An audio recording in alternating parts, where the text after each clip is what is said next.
oras ginawa, ready na ba ang imong kasing-kasing andam na ba? Aduna na ba ang pulong sa Dios? Andam ang imong kaugalingon sa pagkatubag sa Ginoo.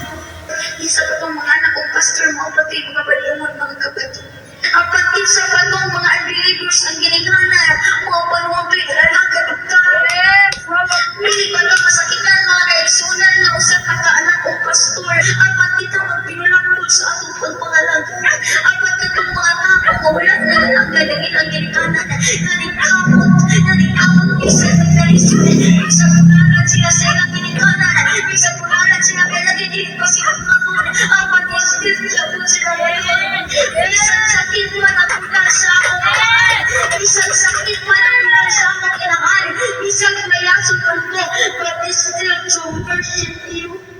Yes! Hallelujah! Mga tao ba ang ilang ginikanan mula pa sa Ginoo, pero ang ilang warning sa mga pangalagan, kahit murayas na, I still Atong gitagaan og panahon nga maminaw ta sa usa ka babae nga nagwali. I believe nga kini nga babae Pentecostal man kay mao ra man ang grupo din Pentecostal, Assembly of God, Alliance, UCCP. Basta mga reformers, mao man na sila ang nagpataka na lang ba og tudlo og sayop. So kitang mga Baptist nganong wala man ta naghimo ana naman tay mga babae nga member sa church, napoy mga babae na to nga mga soul winners, pero nganong wala man nato tagaig katungod ang mga babae nga magwali diya sa simbahan. Unsa may reason? Because we are abiding in the Bible. We are abiding in God's word because we know only Baptist was in charge the word of God to all the descendants of the apostles, and we accept that we are descendant to apostles, no?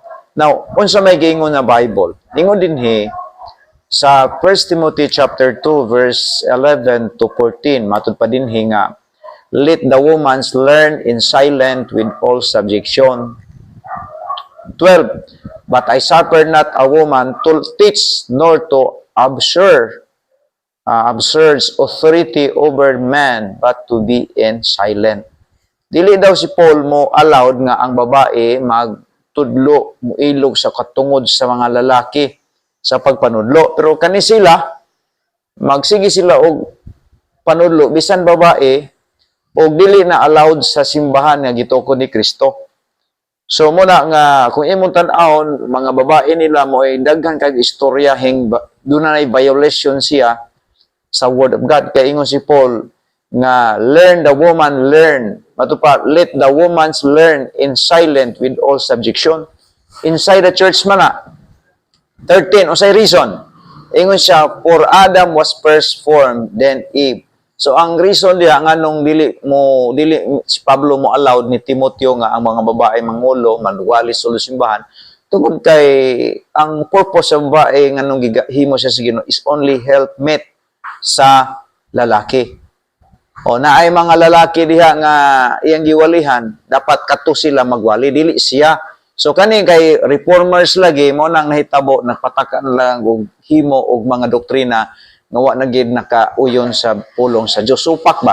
14 And Adam was not deceived, but the woman's being deceived was not thus transgression. Mo nay reason ngano nga ang Baptist wala ta nag-allowed og mga babae nga mangwali sulod simbahan tungod sa reason nga kita mo'y gitagaan gyud sa Ginoo o katungod ba nga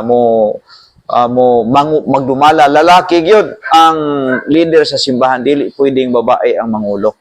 So mao na ang gibarugan nato. Unlike sa mga Pentecostal, Oneness, Trinitarian, Assembly of God, Alliance o UCCP, tanan-tanan nga nanggawa sa Katoliko, kining gitawag natong Methodist, allowed na sa ilaha. But ang Baptist, we are only abiding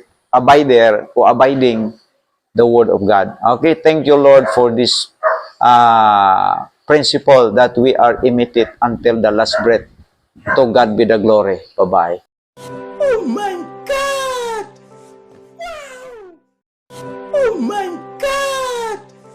Wow!